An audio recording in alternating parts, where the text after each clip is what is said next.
Like करें हमारे video को। चलिए देखते हैं आज का वीडियो।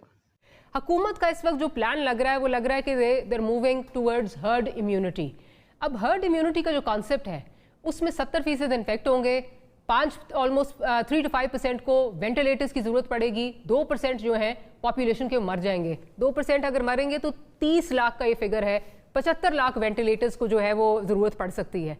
क्या हम इस चैलेंज के लिए रेडी हैं सर?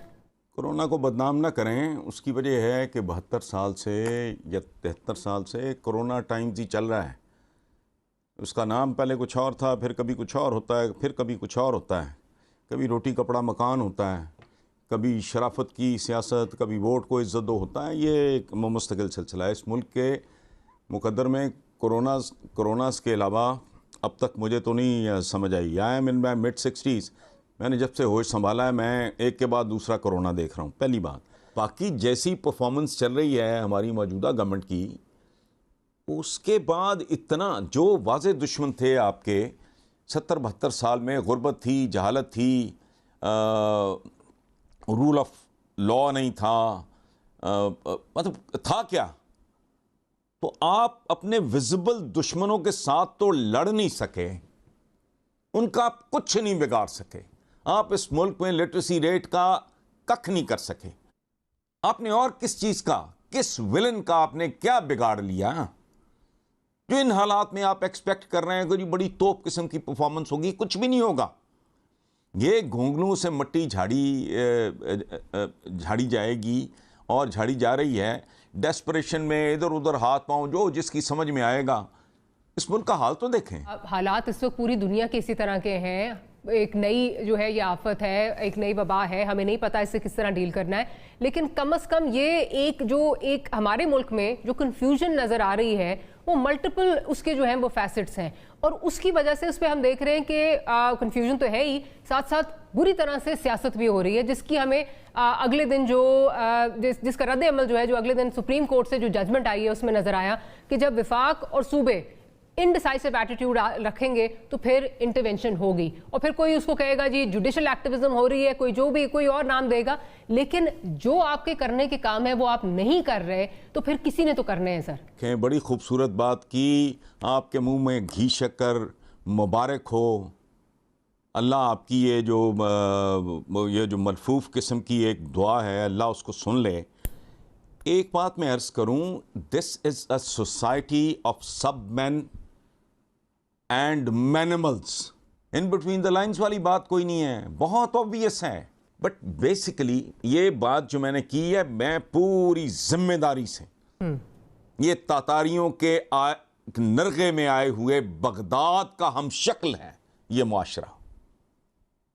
और कौन जिम्मेदार है मुझे बताएं तो सही। सियासतदानों का रवैया देख लें, नीचे क्राइम देखें किस किस्म का। और रमजानुल मुबारक में और इतने खौफनाक भयानक एक क्राइसिस में भी ये मुमकिन है? ये मतलब 10, 15, 20 महीने, 2 महीने का ब्रेक ले लो।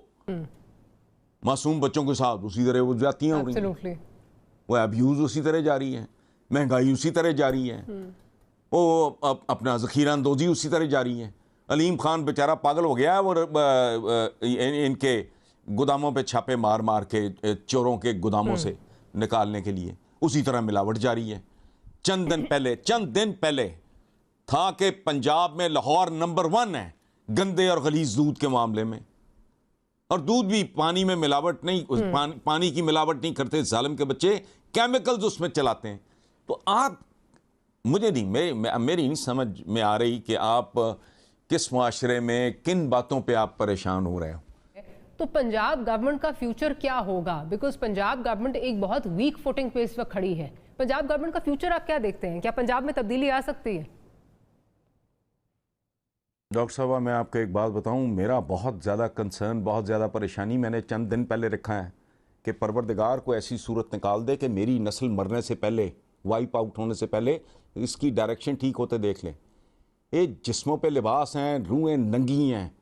यहाँ आप कह रहे हो कि ये इसका पंजाब का, पाकिस्तान का आप देखो तो सही हालात क्या हैं। हिंदुस्तान देखो, उनके अज़ाइम देखो, उनके इरादे देखो, उनकी हरकतें देखो। उनके कमाल है भाई। अपने अंदर के हालात देखो, आपकी इकॉनमी वो टोटली फ्रैक्चर्ड, सही कसर है, कोरोना ने निकाल दी है, ना कुछ सारा, ना पैर है, ना गवर्नमेंट की रेट है। कौन सी चीज़ है मुझे बताएं सीधी आपकी। एक और बात मैं आपको अर्ज़ करूं कि जब इक़्तिदार मिलता है ना, तो फाइनली नवाज शरीफ साहब जैसे जो कारोबारी कुछ भी नहीं है, कारोबार भी मामूली से बी क्लास, बल्कि माइनस भी कहना चाहिए। ये कोई बिरला टाटा, कोई सैगल, तो कोई हबीब, ये लेवल तो नहीं था, बी क्लास किस्म के कारोबारी थे। उनको भी इक़्तिदार मिले तो पहले ताबेदारी करके, मतलब यूं बुलाता था जनरल गुलाम जी ने ऐसे, ठीक है, स्टिक का इशारा करते थे जनरल हमीद गोल, मुझे ज़ाती तौर पे पता है, तो बिल्कुल ही सहम जाते थे, ठीक है। कुल्ला उठा के बैरे का जब पहली दफ़ा चीफ मिनिस्टर बने तो बड़ा क्यूरियोसिटी थी लोगों में कि यार किसकी लॉटरी निकलेगी। तो गवर्नर हाउस में ये 1000 दफ़ा छप चुका है, मैं कोई बात ऐसी नहीं कर रहा। तो गवर्नर गुलाम जिलानी ने वेटर को बुलाया, वो करीब आया तो उसका कुल्ला जो भी होता है वो तुर्रा सा, वो उठा के नवाज शरीफ के सर पे रख दिया। मैसेज चला गया लोगों को, without uttering a single word ही एक्सप्लेन्ड द होल सिचुएशन। तो इस तरह का बंदा भी जब उसे थोड़ा सा ये वहम हुआ, इंजेक्शन अंदर गया ना, तो वो भी नींद पागल हो गया। वो अपने जिन्होंने उसको बनाया था, संवारा था, मैन्युफैक्चर किया था, यहाँ तक लेके आए थे, वो उसने उनको आंखें दिखानी शुरू कर दी। इक़्तिदार तो ऐसी पैड़ी चीज़ है, उसको दौरा पड़ गया, वो कि मैं तो जी इलेक्टेड तो पॉपुलर। तो इमरान का तो वैसे ही मिजाज और है, वो तो हेड ऑन जाने वाला आदमी है, तो मजबूरी तो कोई नहीं है। नमस्कार दोस्तों, स्वागत है आप सभी का। आज दोस्तों बहुत दिनों के बाद हसन निसार के दर्शन हमें हुए हैं। जो हमारे पुराने व्यूवर्स हैं, जिन्होंने नमो फैंस चैनल्स को कभी अपनी लाइफ में सब्सक्राइब शेयर किया हो, तो वो अच्छी तरह से वाकिफ़ होंगे, और जो कभी बहुत लंबे टाइम से इस तरह के कंटेंट से जुड़े हुए हैं, तो वो लोग सभी इस बंदे को जानते हैं कि ये किस टाइप का आदमी है। दोस्तों एक तो ये है कि ये अपने ही लोगों को आईना दिखाने का काम ये बंदा करता है, और बताता है कि क्या हालात हैं आसपास के एरियाज में। अब आपने जो ये वीडियो देखी है, इसी के अंदर आप देखिए कि वो कहता है कि कोरोना की क्या बात कर रही हैं आप। इस देश के अंदर 72-73 साल से मैं कोरोना की अलग अलग टाइप देख रहा हूँ। मतलब कभी किसी टाइप का कोरोना है, कभी किसी टाइप का। मतलब कहना चाह रहा था कि जो घोटालों की शक्ल में लोगों को जिस तरह से मारा पीटा और उनको मतलब ख़त्म कर दिया गया है यार, उनको बिल्कुल उनके अंदर कुछ नहीं छोड़ा है, जैसे उसी टाइप का ये बंदा बात कर रहा है। तो कह रहा है कि वो 72-73 साल से ये कोरोना है और मैं अलग अलग टाइप के जो है कोरोना देख रहा हूँ। उसके बाद वो बात करता है कि यहाँ पे जो लोग हैं वो इतने जाहिल हैं जिसकी कोई हद नहीं है। इन लोगों ने कभी मतलब वो कहता है कि तुम लोगों ने यार जितने बड़े बड़े विलन थे, यानी कि गरीबी इस देश के सामने विलन थी, और जो शिक्षा थी वो लोगों को शिक्षा का जो स्तर था उसको बढ़ाना था। आप लोगों ने क्या किया? उन चीज़ों से भी तुमसे लड़ा नहीं गया, तुम कोरोना से क्या लड़ोगे? ये बंदा कहता है तुम्हारी औकात नहीं है कोरोना वगैरह से लड़ने की, भूल जाओ। तुम लोगों को तुम शिक्षा नहीं दे सकते, तुम अच्छे पानी नहीं दे सकते यार पीने का साफ़, तो तुम क्या दोगे? भूल जाओ तुम कि तुम कुछ कर पाओगे। उसके बाद वो कहता है कि वहीं आप दूसरी तरफ हिंदुस्तान को देखिए कि क्या मतलब वो इरादे रखते हैं, कितनी बड़ी उनकी इकोनॉमी हो गई है, और तुम खुद को अभी भी मतलब क्या।